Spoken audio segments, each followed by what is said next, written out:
So I'm going to talk to us about something called functional templating, which is a way of writing more expressive handlebars templates. It sounds really confusing. My boss/coworker, Charles, wrote a really, really awesome blog post that came out recently called Functional Templating in Ember. So if you want an even greater scope of what I'm about to talk about today, read this article. And if you don't, you should read this article. It's just really well written. And he does a great job of explaining things that I will try to get into today. So the thing about functional templating and writing expressive handlebars templates is you have to see it over and over and over again. You have to get like little sprinkles here and there. Him and I have been talking about it for about like 6 months on and off. And like during those 6 months, he eventually wrote this blog post and I eventually decided to give a talk where I decided to write a whole to-do application with just C and R of CRUD. It turns out it's not a full to-do application, but it's to-do HBS. It's a full to-do inside your handlebars template, and it leverages closure actions. And I'm really glad that Jeffrey got to open up our talk today so that he could explain mute helpers, because I just kind of glossed over it, but I'm glad that we got to go into it. And if it didn't make sense to you, maybe this second coming will shed some light. I'm Alex Ford. I work at the front side. Find me on Twitter @FlexiFord. If you want to know about my dog or my bike or camping, it's kind of what I'm tweeting about. But if you want to get in contact with me, that's a good way to do it. Also @FlexiFord on GitHub. We'll see some of that later. So I'm also talking about Ember 2.0, introducing closure actions, and really how to get you writing less JavaScript and make your Ember code cleaner, in my opinion. So the story of how I got here was, let's see, did that play? Yep. It had to do with nested popovers. So this is my can I take your order component, where you can have a burger, fries, and a shake. You can cancel your order, you can save it, or you can supersize your order, and right, you can get triple mayo or extra lettuce if you want. So there's a couple things going on here, right? You have your nested UI components, and you have your data, you have your order.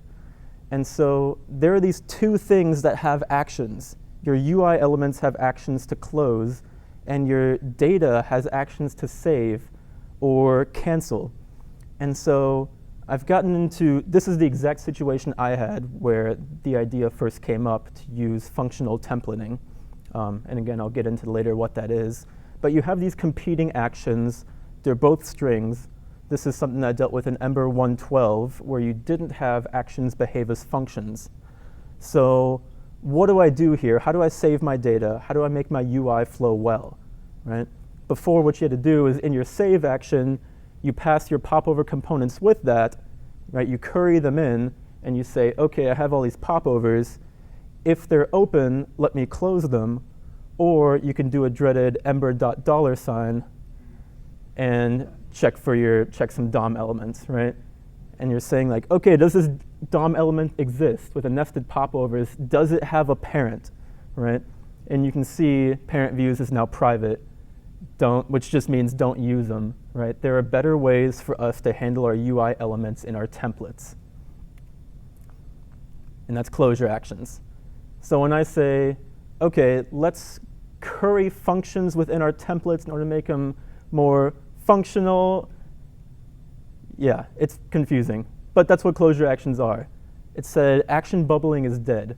Returning true in an action so that we can bubble means we have lost our model, right? Returning true to something else means we've lost our data and where we're dealing with it and how it's bubbling through, which is why Ember 2.x is now component-driven and replaces actions with passing functions. So we have functions or data or our model, and we curry them in, and it's really tough. It's like playing an accordion that's falling apart in our hands, and I just want to like make something out of it, but I can't, right? At least not when I first heard of currying actions, which is why I'm trying to get you here and just like lay it out piece by piece, and maybe you won't be composing beautiful handlebars templates, but at least you'll know what you'll be looking at. All right. So I'm on Ember 112, and I don't have closure actions yet. I'm super limited as to what I can do in my handlebars template. I kind of messed up some slides here, but that's OK. Let me see how I can do this. So there's something called Ember Curry Helpers. It's a library that's currently on GitHub, and it helps with currying actions in both 2.0 and below. So there's a helper called Ember Closure. It's called Closure Action, and you can have closure actions in 112 and below now. Well, you can kind of have closure actions in 112 and below. It's unofficial. It's kind of cool because you can start playing with things in your older Ember apps. It's currently in production somewhere, but its API is pending. So if you go to that GitHub page and play with it, post some issues, maybe there's like a group consensus we can go to about how to handle currying actions in Ember and currying these functions, right? So if you're in 112, here's what the closure action helper might look like, right? Instead of saying action, you say closure action, and you can do all the things that you were doing before. Really, this looks no different than what you've seen before. If you want to be using closure actions, you'll have to import the closure action dispatch shim. So if you're on Ember 112 or below and are interested in using that, you can talk to me or check out the GitHub. So what the Ember Curry Actions library does support is currying actions, right? However, it does not support setting your target equals session that's currently on an Ember's hash. It's support I would like to be adding in the future. So what if I told you that you could write a to-do application with a single line of JavaScript, right? Sounds kind of interesting, and this is it. You have an empty to-dos array, and we're going to be building everything and creating it and reading it right in the template. So using only handlebars, we have to create this to-do item, append it, mark it as complete, display it, write the next to-do. And I used a library, Ramda.js, which Charles pointed me to. And it's a functional library for JavaScript programmers. So let me go ahead and pull that up.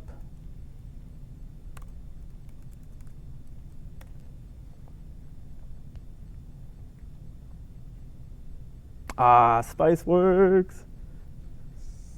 Good a time as any.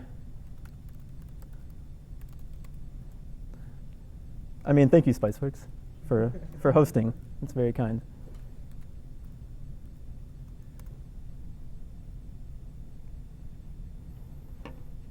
OK.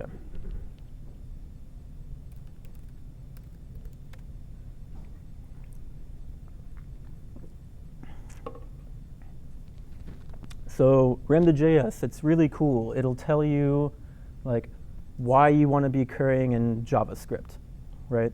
But why do we want to curry in Ember? Let's see some examples of why that might be helpful. So 6 steps to writing an Ember to-do application with that single line of JavaScript, with that to-dos array. So let's look at what an Ember application looks like today, or say in 112, right? In fact, let's just look at the application right now. Here is a really, really, really simple to-do. Let's see, what's in a to-do application? We can create a to-do. We can read a to-do, check off a to-do, right? So really, really simple, nothing special going on here. And we're doing it with a whole lot of JavaScript. So on save, on input enter, we create this new to-do. It has a description. It has an is done, which starts off as false. And then we look through it in the each. The each that you see here is going to be the same throughout our entire application. So right now, the action is passed as a string. We're really used to that. OK. Now the action is passed as a closure action. This is something that Jeffrey showed us. Still pretty standard, where instead of saying create to do as a string, it's now action equals action create to do. Okay? Our controller still looks exactly the same. Now I want to introduce what currying is in this case. So I'll start with the pipe helper that I took from Ramda. So what the pipe helper says, it performs left to right function compositions. Thank you, man. Option click the notification center in the upper right. Yes, I will definitely do that. Have I been getting notifications this whole time? Yep. Seriously? Word. So the way the pipe helper works is you evaluate the first function, it returns a value, and that value gets passed to our next function, which then evaluates it, returns a value, and it gets passed to the next function. So what does that look like in a to-do application? Like, why is currying helpful here? Not so helpful so far, right? Like, our action is now pipe create to do, where the input value that we type in the description just gets piped right into create to do, and it looks the same. But Ember now has a hash helper in 2.1 or something like that. So let's remove some controller code. Remember we were building our to-do inside our controller? Let's build it in the template. So we're going to pipe this hash, which consists of a description, which we have set in our input, and our isDone, which we evaluate to false, and we pass it right into create to do. That's what the pipe helper lets us do. It lets us curry these values into a function, and then the function evaluates it with that value and returns something. Here, the create to do function, again, just pushes to do on the to-dos, and our each is still the same. So what else needs to happen? We have to have some way to remove to-dos.push object to do, found in create to do, into our template.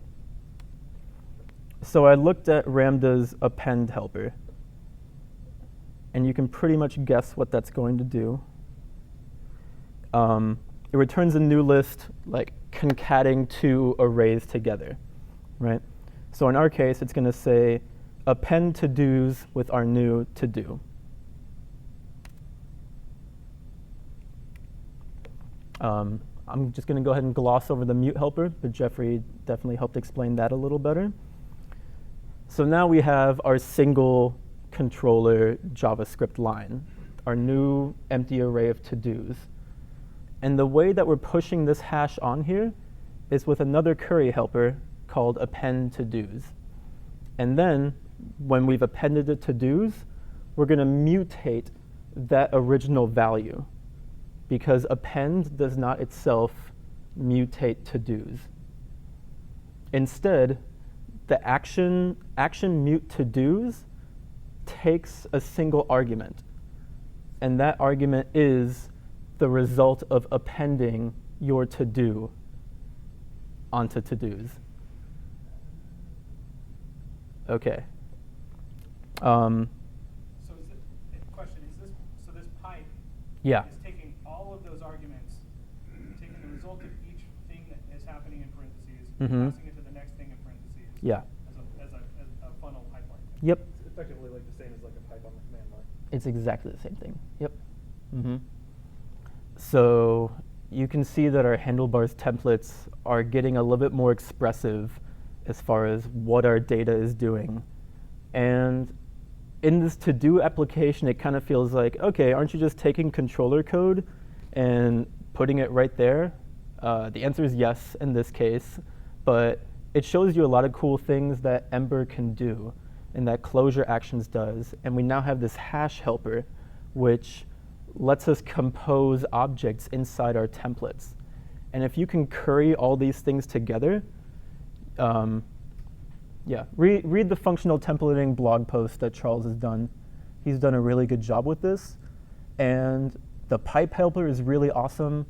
You can do it in 1.12, and I just want to throw this everywhere. Like everywhere I'm confused about, okay, like actions are going up and data is coming back down, but what do I do with it? I'm inclined to throw the pipe helper in wherever I can.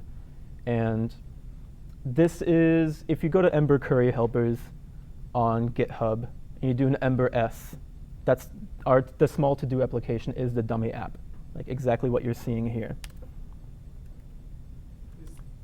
Sorry to interrupt. Yep. Pipe helper, is that an Ember native thing, or is that Nope. part of Ember Curry? It's part of Ember Curry Helpers, so let me just go to that.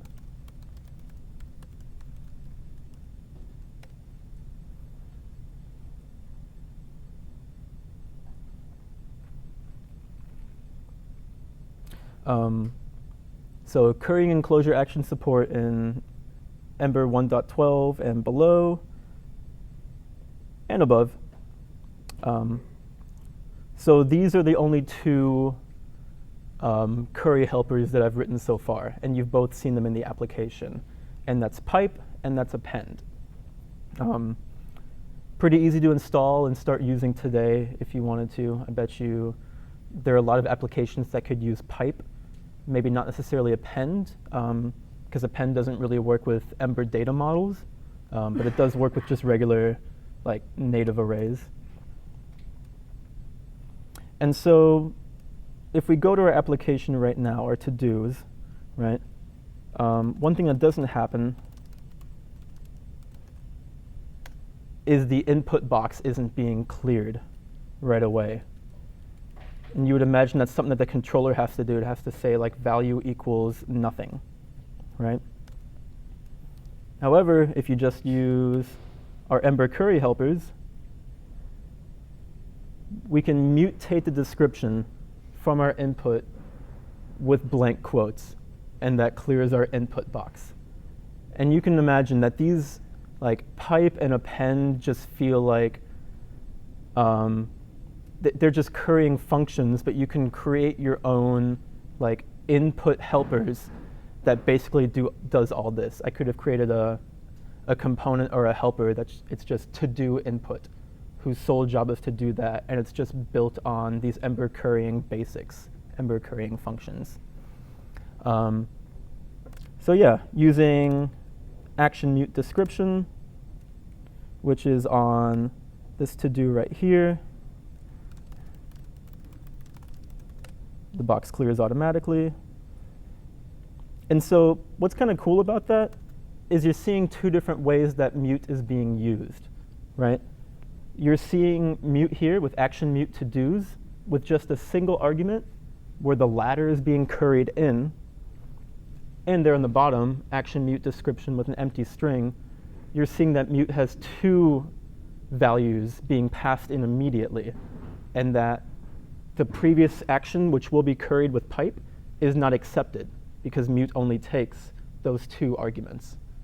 So that's an interesting way to stop using your pipe. It's just to pass something enough arguments. So you can pass it null arguments if you didn't want to receive a curried in value or something like that. Hopefully I have you feeling more like this. And remember that take your order nested popover application in 1.12? This guy right here.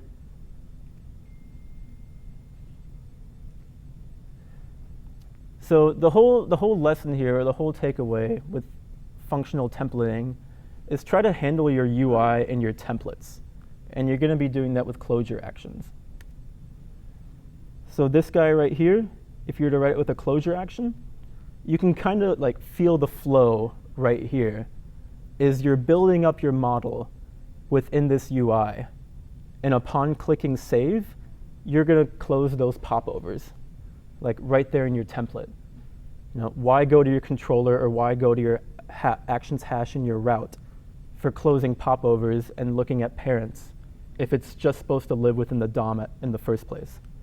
There's no reason for those components and that data to even make it into your controller. So thank you. Are there any questions? One question. Sure. Can both yourself and Jeffrey put your slides or links to local ATX channel on Slack, Okay, please? sure. Yep. So, is the pipe helper promise aware? The pipe helper is not promise aware. Okay, Mhm. so you can't have a dot then. You cannot have a dot then yet. So I would really like to see a lot more of Ramda make it into Ember curry helpers.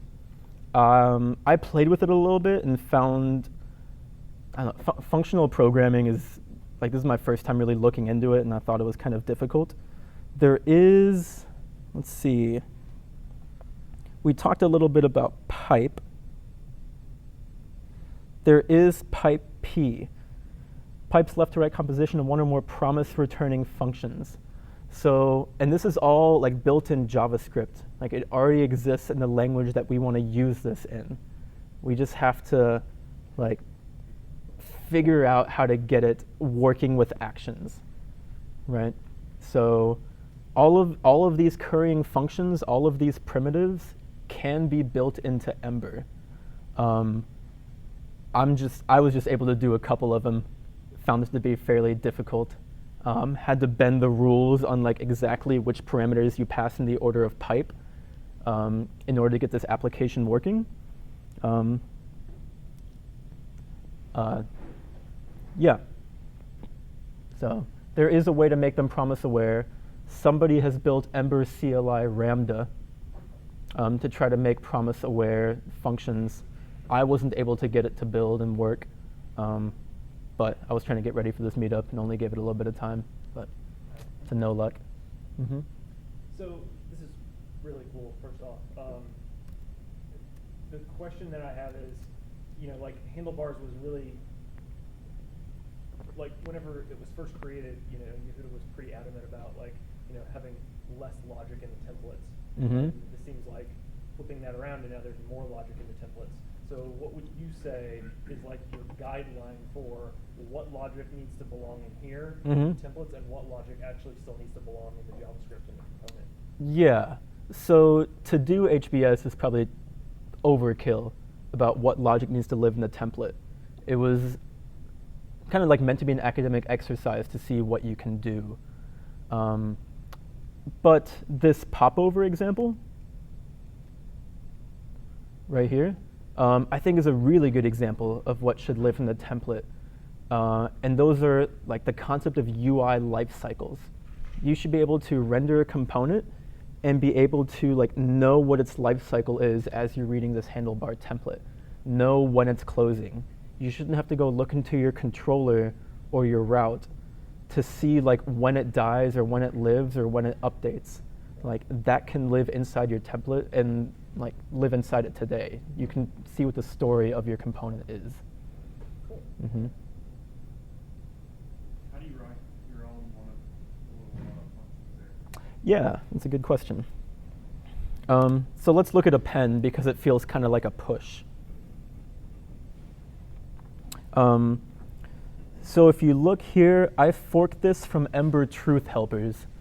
I really like Ember Truth Helpers because it doesn't matter if you're on 2.3 or like 1.8. They have written these handlebars helpers to be like backwards and forwards compatible with what you're doing. And so I kind of just cargo culted that and just followed basically what they were doing. So here is the append helper, right? And what it does is you define your function and you have it return a function. That's what lets you curry these functions around to pipe. Pipe expects there to be function after function after function. So you get to return this function which returns the like whatever operation that you wanted to do on the value v that you curried in. Okay? If we look at pipe, pipe expects it to be function after function after function, right? So you say, let me slice all these arguments, treat them each as functions, and then whenever I receive the curried in value, I'll apply it to the function that I'm currently evaluating. right? And if what I'm evaluating is a function, go ahead and pass in those arguments. If what I'm evaluating is not a function, then set that as the arguments to the next function. Sorry, that's me saying function a whole lot. But Ramda does a way better job of explaining this than I do.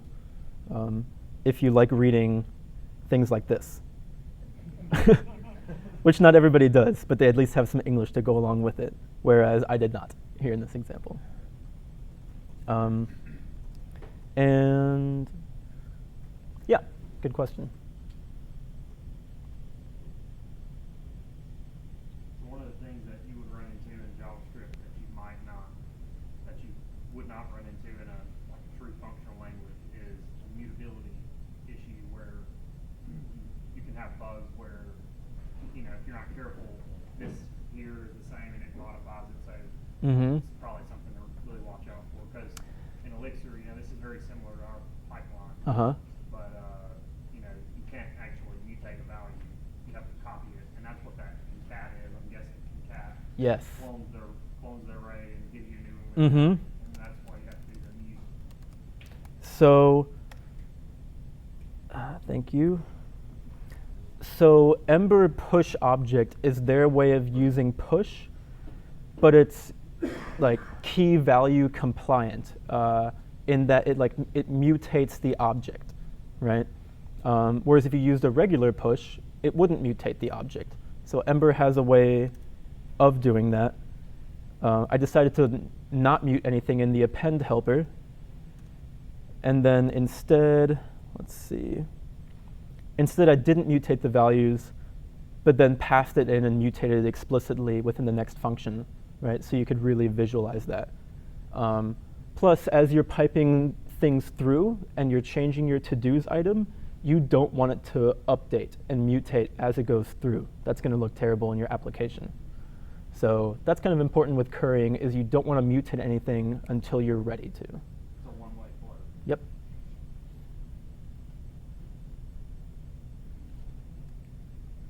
Okay, thank you guys.